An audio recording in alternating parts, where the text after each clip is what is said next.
Ladies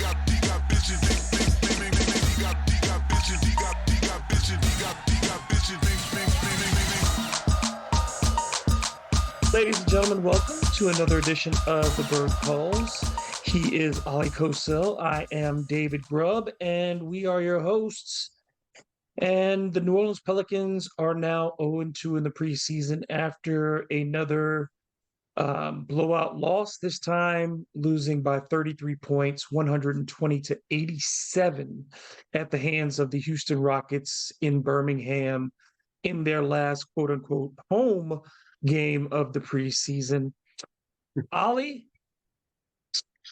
there's not much good to take away from this. Like, even with the mitigating factor of it's only the preseason, you've lost these two preseason games by a combined 50 points now?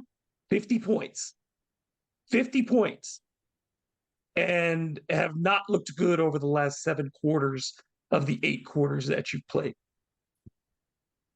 Yeah, I think you said it very succinctly and nicely, because I'm sure a lot of fans had a lot of worse thoughts watching that performance tonight. As toward in the first game, right, at least there was glimpses, especially from the starting unit. You saw them moving well offensively, kind of, going through the principles that are trying to be implemented by James Borrego, Willie Green, and the rest of the staff. And of course, that was a drop-off in that game. But this game, David, it started off on the wrong foot. There's no sugarcoating it. Houston outplayed New Orleans from start to finish. It didn't matter who was on the court. And if you miss a game, just a quick glance at the box score will tell you everything you need to know, right? And I just looked at the fast break points difference, right? 28-1. I don't know if I've ever seen anything like that before. Preseason, regular season, blowouts, you name it. And if you did watch the game, well, you saw quickly how that transpired and a whole lot more. So I'm sure we're going to delve into it, but this is a performance where you want to say, on the one hand, scrub this one, get rid of it. Kind of like Alvin Gentry used to say, move on to the next one. But yet again, you can't do that, because this, as you mentioned, 7 quarters now out of 8, is not supposed to be Pelicans basketball, but yet they've produced some of the most subpar basketball that I've ever seen. And usually with them, right, it all comes down to effort. Willie Green was known with instilling a culture here, and it started right after his rookie inaugural season. They got to that really poor 3-16 start, but then the team came together. They never quit. They started playing hard, right? And I haven't really seen any of that, and especially tonight. So I'm sorry, fans. There's not much else to say. And we start, Ali, we talk about the preseason, we just say keep it very simple. Your expectations are low because you're looking for 3 things, because you understand the lineups are not the lineups you're going to see. You understand the situations are not the situations that players are going to typically be placed in.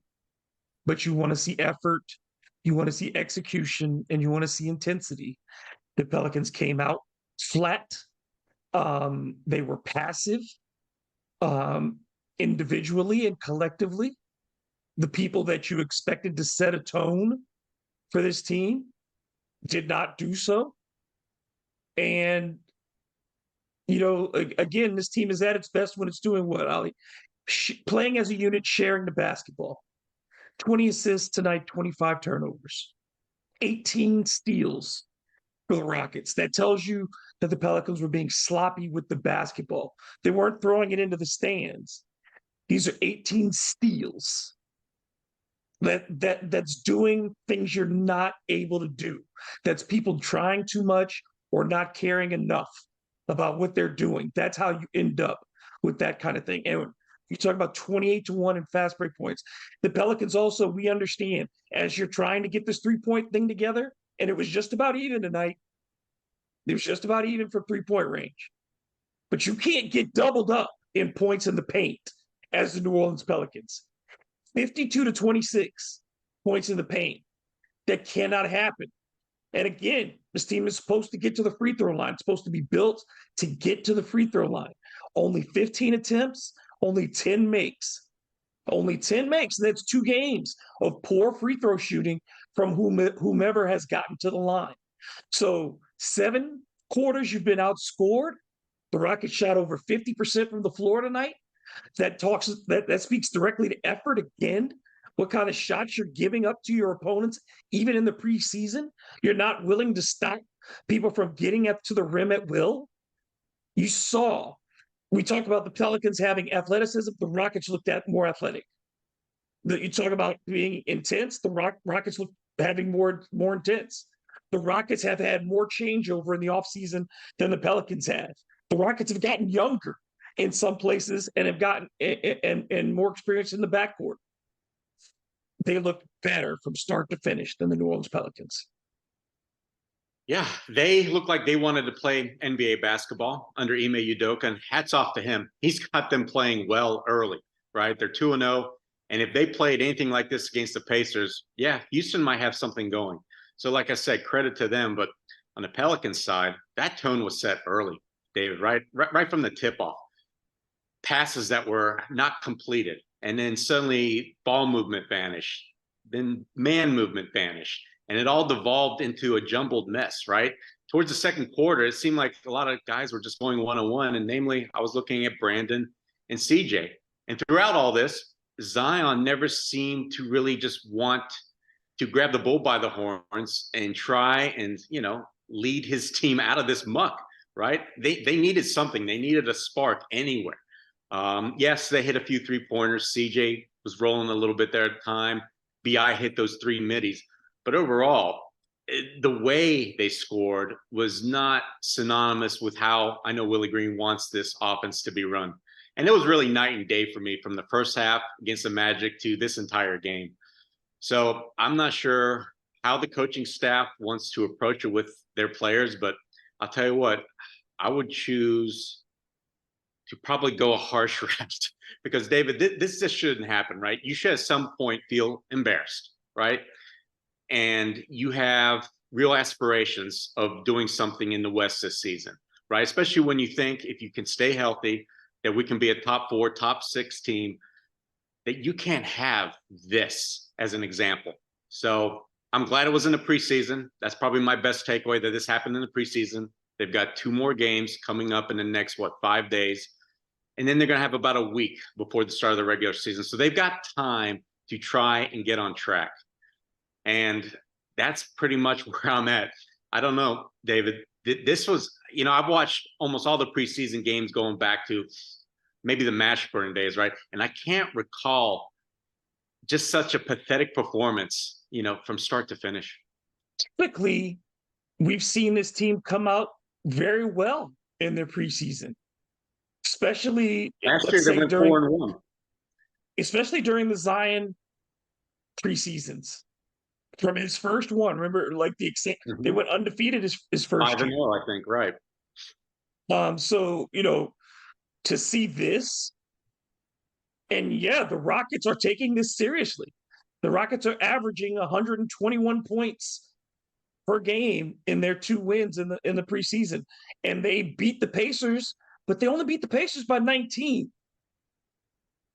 They come out and they beat the Pelicans by 33 points. Like, that's the part that should be concerning to people, is that the effort, the resistance, just like you said, Ali, the pride of just this shouldn't happen. This shouldn't happen, even in the preseason. Even if you're not going and taking it at full value. Brandon Ingram has 8 turnovers in 49 minutes. 39 minutes, 39 minutes.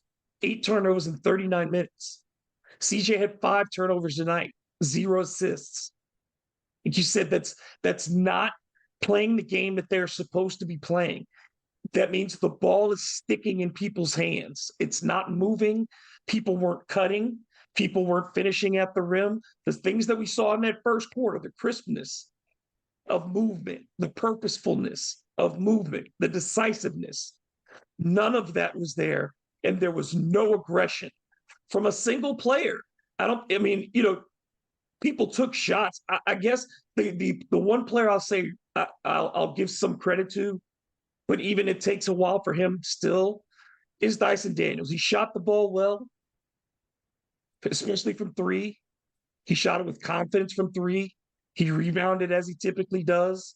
He still needs to work on his ball handling. You know, the turnovers are still a problem, but Dyson gave an effort. But that was hard to find on this roster tonight. Right. I enjoyed largely what Dyson did as well. He did miss two that he should have made at the rim. And again, it just wasn't him. Pretty much the whole team, right? Missed bunnies. Jordan Hawkins had one.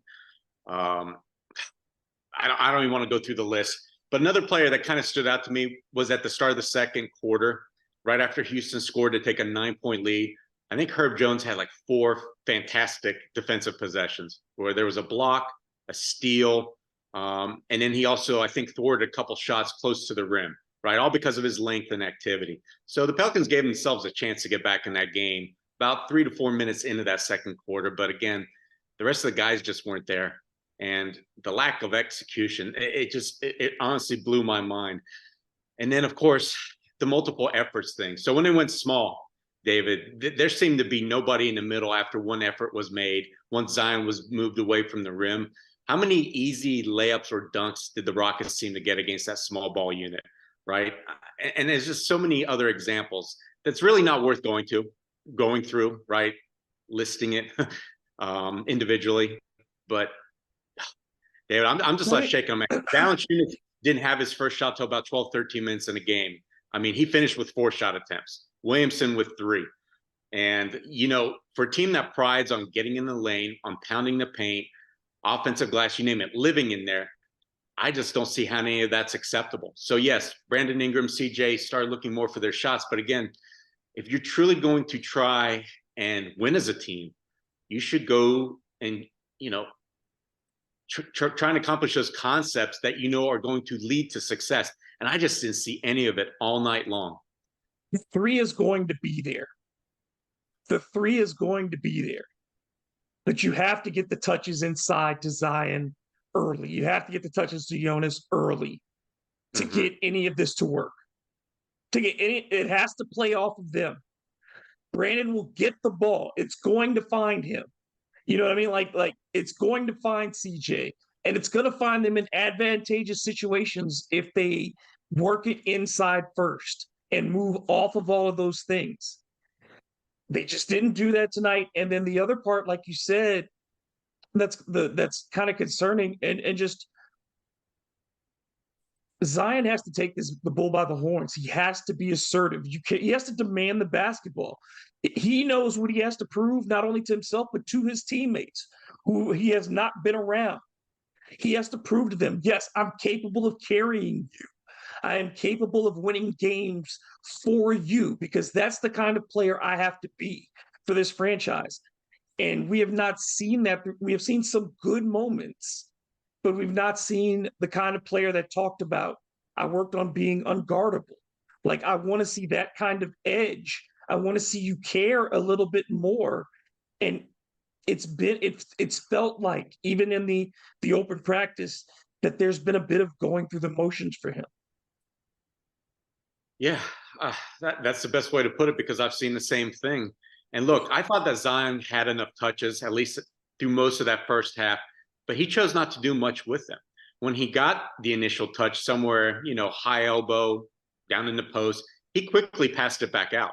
And some of those were good passes because it led to open threes, but some were not. He didn't even look to score. And then on some of his drives, they weren't those typical drives that he puts a body into you, hits the seam, and really attacks the rim. Most of these drives were where he's leaving his feet 8 to 10 feet from the rim, and it's automatic. You can see it.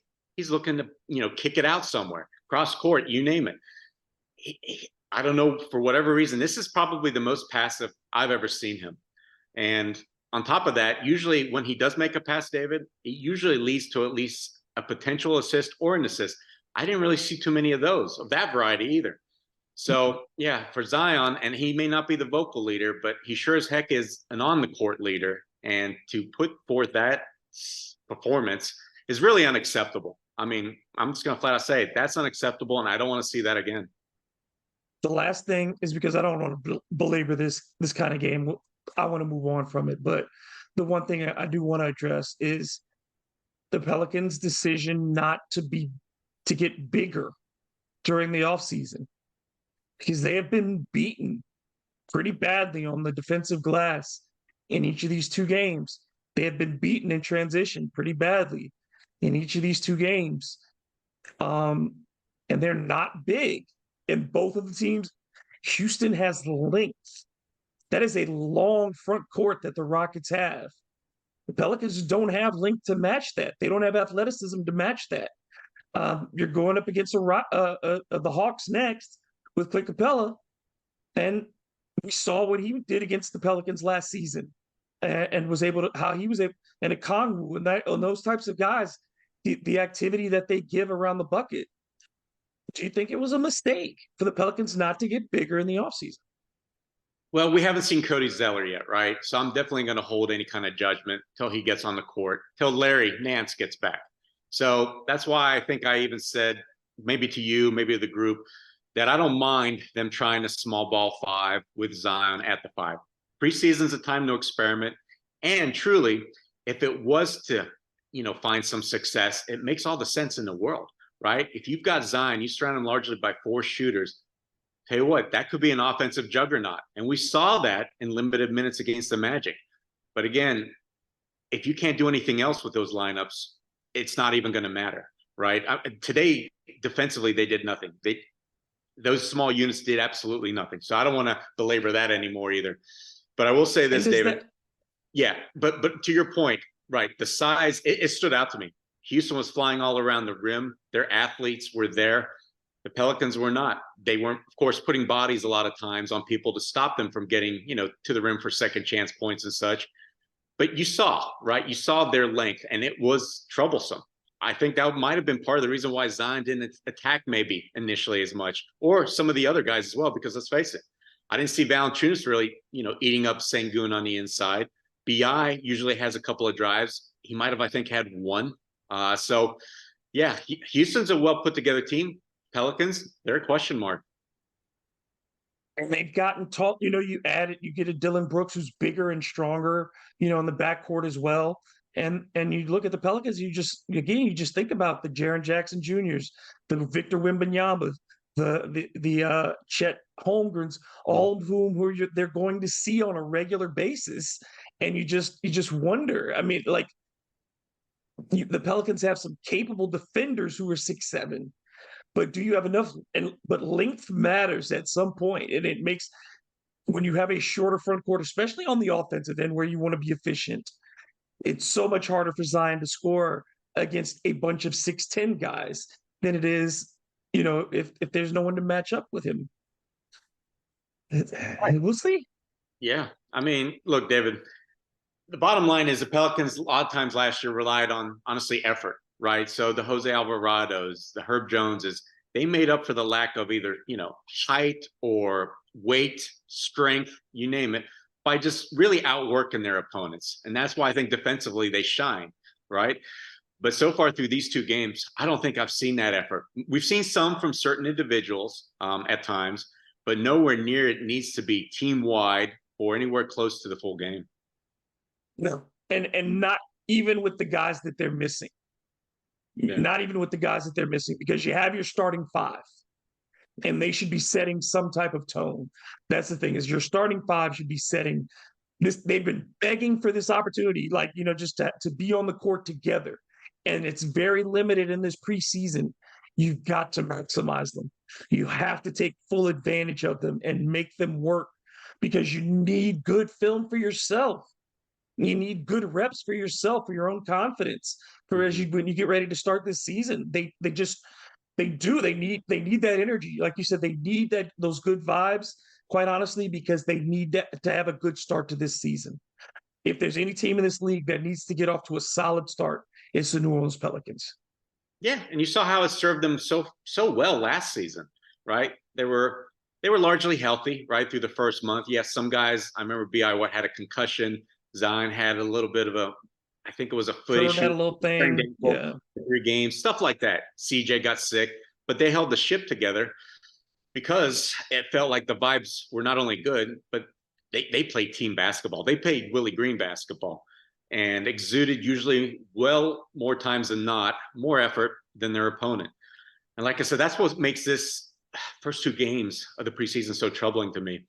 Are they coming in with a mindset like, okay, we're kind of going to coast because we know what we are. We started off last season great. Again, you have to wonder about, does this team feel like they've accomplished something? Because what I watched today was a team that honestly was acting like, hey, we don't need to worry about this because we've taken care of business in the past when it counts.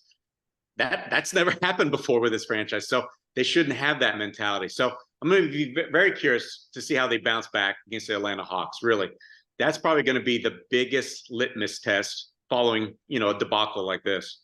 It's a test of their professionalism and how they come out. I just want to see 10 good minutes of basketball from the start. Like, just come out like you did at home. Or, of course, you'd want to see them come away with a win. But most important thing is show that you care, man. Show that this is not going to happen. This is not going to happen again. Not to lose like this. Not this. Ollie, I think that about covers it. I don't want to go any further into detail on a night like this. Again, it's preseason. I don't want to adjust it, give it more weight than it's worth.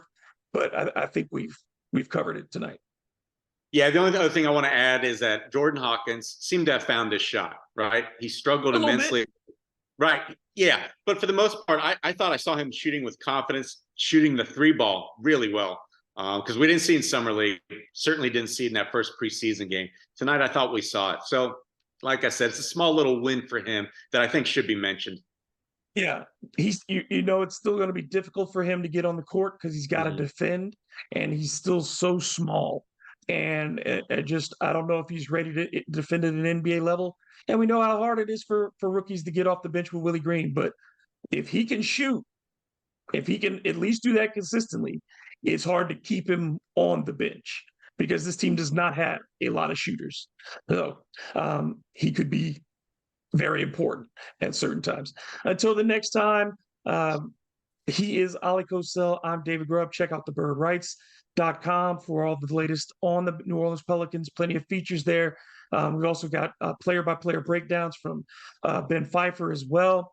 And check out the Bird Calls on YouTube or wherever you get your podcasts, and subscribe to the Hard to Paint YouTube channel while you're there as well. Follow us on Instagram and Twitter. And until the next time, in the words of our good friend Preston Ellis, let's go Pels.